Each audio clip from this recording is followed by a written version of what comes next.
মন্ট্রিয়ালের বিজ্ঞানী ডক্টর সোয়েব সাঈদ সিরিয়ার সেই শিশুটির কথা মনে করে দিলেন। যুদ্ধাহত সেই শিশুটি মৃত্যুর আগে যে কিনা বলেছিল, আমি আল্লাহর কাছে সব কিছু বলে দেব। ডক্টর সোয়েব সিরিয়ার সেই শিশুটির কথা মনে করলেন বাগেরহাটে ছাত্রলীগ নেতার 9 মাসের শিশু সন্তানটির, যার মৃত্যু হয়েছে এবং মৃত্যুর পর মৃত শিশুটি, যাকে প্রায় 266 কিলোমিটারেরও বেশি পথ পাড়ি দিয়ে কারাগারে বাবার কাছে যেতে হয়েছে। দর্শক, এই ঘটনাটি আপনারা সবাই জানেন। এটি নিয়ে সোশ্যাল মিডিয়ায়, ব্যক্তিগত পর্যায়ে, পাবলিক জনপরিসরে ব্যাপক আলাপ আলোচনা হচ্ছে, কথাবার্তা হচ্ছে।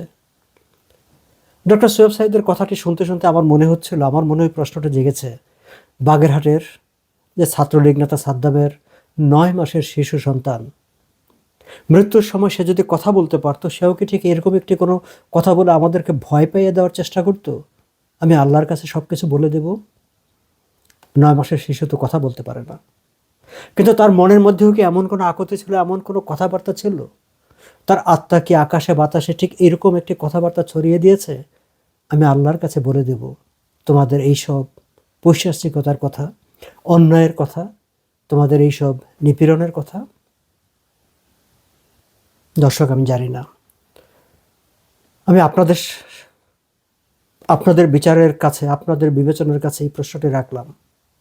আমরা একটু যদি ঘটনার দিকে তাকাই, যখন ঢাকার অনেকগুলো পত্রিকায় এই শিরোনামটি হয়েছে, এই খবরটি পরিবেশন করেছে যে প্রায় 266 কিলোমিটার পথ পাড়ি দিয়ে সাদ্দামের স্ত্রী এবং শিশুপুত্র, যারা দুজনেরই মৃতদেহকে যশোর কেন্দ্রীয় কারাগারের কারাফটকে নেওয়া হয়েছে, সাদ্দাম যাতে এক নজর দেখতে পারে। সাদ্দামের প্যারোল হয়নি। অনেকে একটা কথা বলার চেষ্টা করেছেন যে তারা তো আবেদনই করেনি। নো, আমি সোশ্যাল মিডিয়ায় তাদের সেই আবেদনের এবং আবেদনটি যে কারা অধিদপ্তর বা সরকারের সংশ্লিষ্ট দপ্তরে গ্রহণ করা হয়েছে, তার সিল সাপ্পর মারা একটি আবেদনপত্র সোশ্যাল মিডিয়ায় ঘুরতে দেখেছি। তার মানে হচ্ছে যথাযথ নিয়ম পালন করে আবেদন করা হয়েছিল, কিন্তু তাকে প্যারোল দেওয়া হয়নি। এবং তার প্রতি প্রশাসনের কি পরিমাণ বৈরী দৃষ্টিভঙ্গি ছিল তার প্রমাণ পাওয়া যায়। মাত্র 5 মিনিট সময় দেওয়া হয়েছিল। যার স্ত্রী এবং একমাত্র যার এই সন্তান, যার সে মুখও দেখেনি এর আগে, এই প্রথম এবং শেষবারের মতো যে সন্তানকে স্পর্শ করার সুযোগ পাচ্ছে, স্ত্রীর চিরবিদায় দিতে হচ্ছে, তাকে কিনা কারাফটকে মাত্র 5 মিনিট সময় দেওয়া হয়েছে। 10 মিনিটও নয়, 7 মিনিটও নয়, 5 মিনিট। এ থেকে কিন্তু অনুধাবন করা যায় যে কারা কর্তৃপক্ষের কিংবা সেখানকার সংশ্লিষ্ট কর্তৃপক্ষের দৃষ্টিভঙ্গিটা কী ছিল, অ্যাটিটিউডটা কী ছিল। কিন্তু কেন এই যে সাদ্দাম 1 বছরেরও বেশি সময় ধরে জেলে আছে? সে কি কোথাও খুন করেছে? তার বিরুদ্ধে সে কোথাও কাউকে খুন করেছে? কোনো বড় ধরনের কোনো ক্রিমিনাল অফেন্স করেছে সে? তাকে যে মামলায় গ্রেফতার করা হয়েছে সেই সময়টায়, যেই ঘটনার মামলায়, সেই সময়টায় সে বাংলাদেশেই ছিল না, সে ইন্ডিয়ায় ছিল। তার পাসপোর্টে সেই সিল সাপ্পর আছে। এবং সে কারাগার থেকে তার স্ত্রীকে চিঠি লিখে বারবার বলেছে যে আদালতকে, হয়তো তার বিশ্বাস জেগেছিল যে আদালত একটা ন্যায় বিচারের জায়গা, আদালতকে এই কাগজপত্র, এই দলিলপত্র যে সে দেশে ছিল না, এটি উপস্থাপন করলে তার হয়তো অন্তত জামিন হবে। তার স্ত্রী বারবার চেষ্টা করেছিলেন জামিন পাওয়ার জন্য, জামিন হয়নি তার।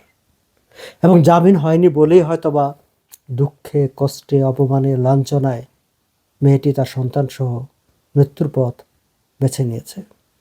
কিন্তু এই যে তার জামিন হয়নি, এটি কি অন্যায় নয়? এটি কি অবিচার নয়? এটি কি আইনের শাসনের ব্যত্যয় নয়?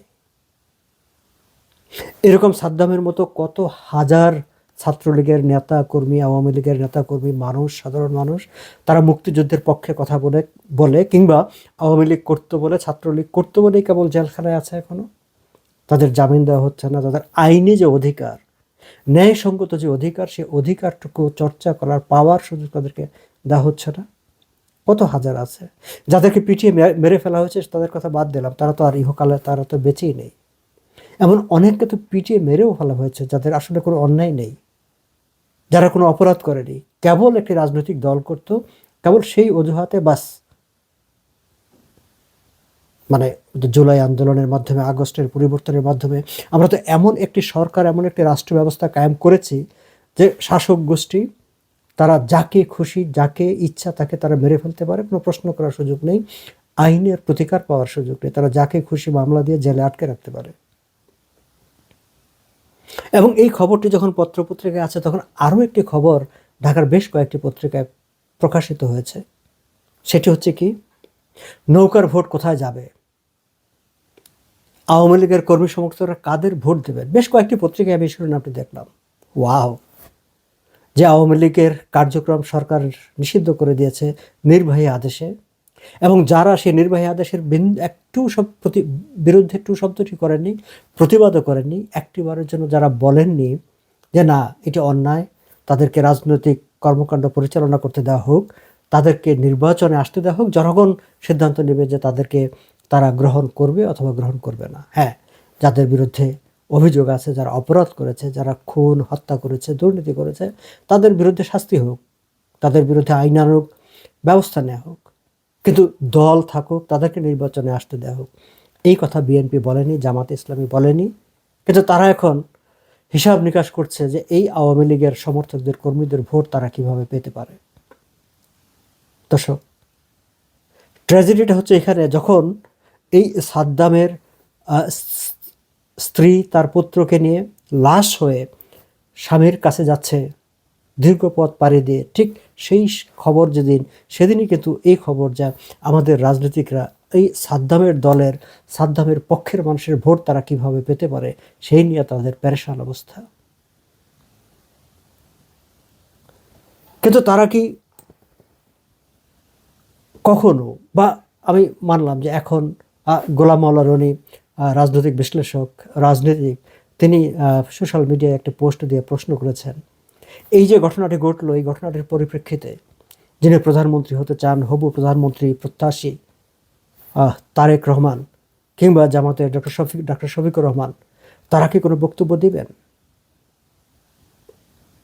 আমি তার সঙ্গে যোগ করি, তারা কি ওই পরিবারটির বাড়িতে যাবেন, গিয়ে তাদের অপারগতার, ব্যর্থতার, তাদের যে গ্লানি, সেই গ্লানির কথা তারা কি স্বীকার করবেন?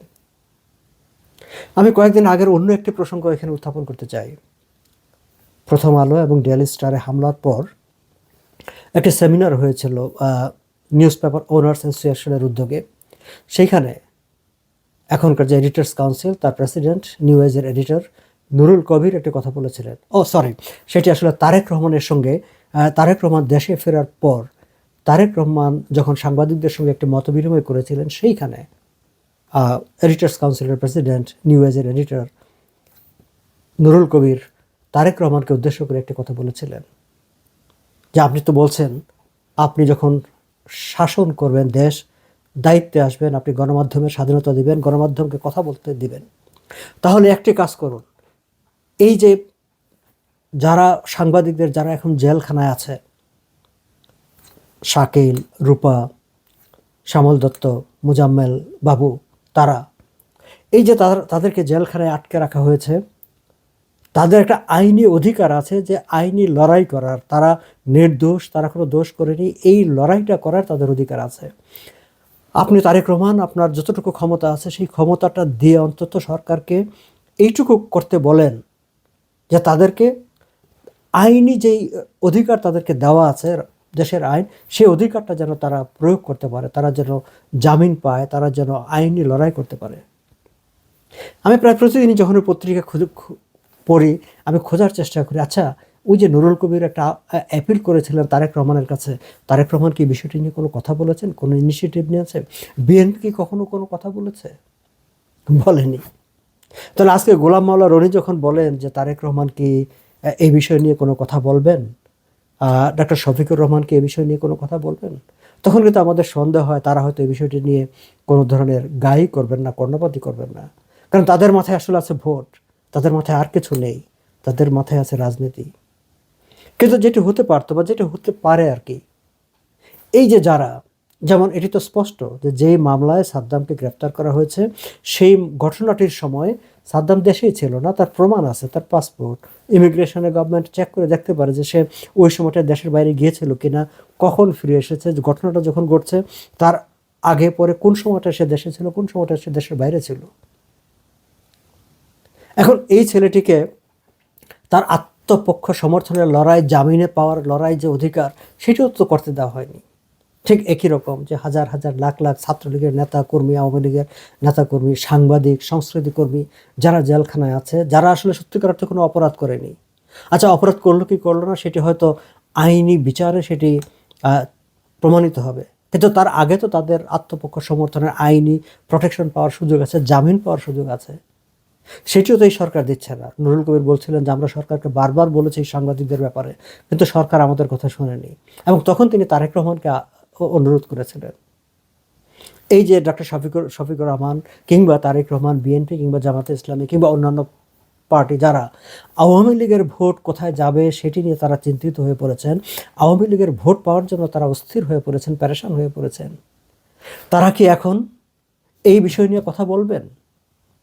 তারা কি সরকারের কাছে জানতে চাইবেন যে সাদ্দামের কেন জামিন হলো না? কারণ সে তো ওই ঘটনার সময় দেশেই ছিল না, তাহলে তার অপরাধটা কি? তারা কি প্রশ্ন তুলবেন যে জেলখানায় যারা আছে তাদেরকে কেন মানে আইনি প্রোটেকশন পাওয়ার সুযোগ দেওয়া হচ্ছে না, কেন তারা জামিন পাবে না? যদি না পান, যদি এগুলো বলতে না পারেন, যদি কথা বলতে না পারেন, তাহলে আওয়ামী লীগের কর্মী সমর্থকদের ভোট আপনারা কোন মানে কিসের ভিত্তিতে আপনারা আশা করেন, কেন আশা করেন?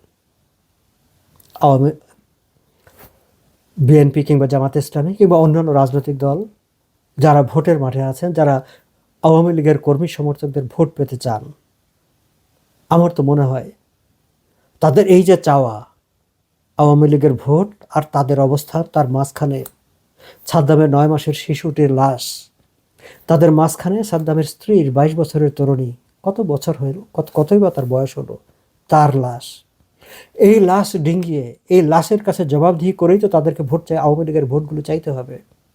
সেটিকে তারা করতে পারবেন? কি জবাবদিহি করবেন তারা এই শিশু সন্তানটির কাছে, কিংবা তার এই সাদ্দামের স্ত্রীর কাছে, নিহত স্ত্রীর কাছে? আমি জানি না। আপনাদের কাছে কোনো বক্তব্য থাকলে নিশ্চয়ই আপনারাও সেটা বলতে পারেন। কিন্তু আমার শুধু আবার সেই ডক্টর সোহেবের মনে করে দেওয়া সিরিয়ান শিশুটির কথাটি বারবার কানে বাজতে থাকে। এই 9 মাসের বাচ্চাটিও কি তার অন্তর আত্মা, যার দেহ ছেড়ে চলে যাওয়ার আগে আকাশে বাতাসে ঘুরতে ঘুরতে, সেও কি এই কথাটি বারবার বলে গেছে, অভিশাপ দিয়ে গেছে? আমি আল্লাহর কাছে বলে দেব, দর্শক, এটি আমাদের সম্মিলিত ব্যর্থতা, সম্মিলিত পাপ। এই পাপের বিরুদ্ধে আমাদের কথা বলা দরকার, এই অন্যায়ের বিরুদ্ধে কথা বলা দরকার।